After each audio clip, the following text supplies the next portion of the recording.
నేను చచ్చిపోయిన తర్వాత ఇక నాకు సన్నిధి లేదు, దేవుని పని లేదు, పరిచర్య లేదు, ఏమీ లేదు.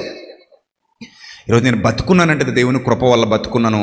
ఆయన కొరకు నేను పని చేయవలసిన వాడనై ఉన్నాను. కృతజ్ఞత కలిగి దేవుణ్ణి విడువక ఎడబాయక, ప్రభు మీ చెయ్యి విడువడు ఎడబాయుడు కనుక మీరు ఆయన చెయ్యి విడువక ఎడబాయక ఆయన సన్నిధిలో కొనసాగడం నిజమైన భక్తి, ప్రియమైన దేవుని సంగమ. అది ఆశీర్వాదం, అది దీవెన. కాబట్టి యేసు ప్రభు వారికి ఉన్న మంచి మనసు మనం కూడా కలిగి ఉందాం.